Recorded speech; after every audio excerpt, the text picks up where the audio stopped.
when I started CrossFit, it's 2007. Okay. And yes, I did go a little fanatic and I did love the CrossFit. I still love the CrossFit.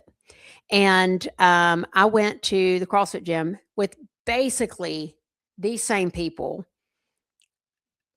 I don't know, until I left Hickory. I mean, there were a few that revolved in and out, but I knew everyone at CrossFit and they were my people. It felt very comforting for me to drop off the children at school and then go to my CrossFit gym. I knew who was going to be there. I knew what they were going to be lifting.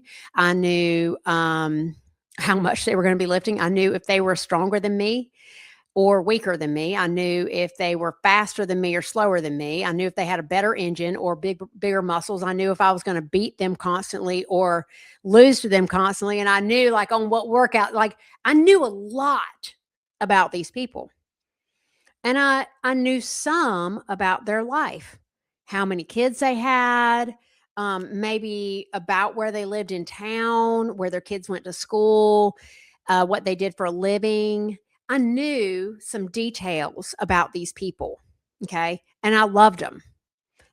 If one had, gotten an injury and not come in the gym, we'd all be like, "Oh man, hope she's okay. We miss her." We might even shoot a text off like, "Hey, we missed you today. Hope you're feeling better."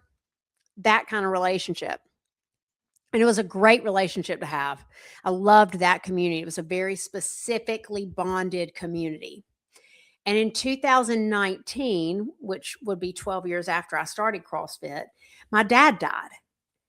And his funeral was in Winston, which was about an hour from Hickory if you're not in North Carolina. And of the 12 years that I spent at CrossFit, and of all the love and all the bonding and all the CrossFit conversations we had, and all the talk about who could lift what and who could run fastest, one person came to Dad's funeral. And I wasn't disappointed, but that's the kind of relationship I'm talking about. It's a social connection to a group that has a specific reason for existing. Details are shared about lives or about the specific thing we are doing.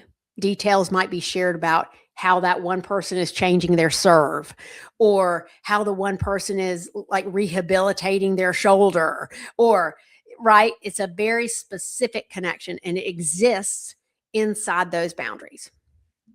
And we need those. Those feel good, right?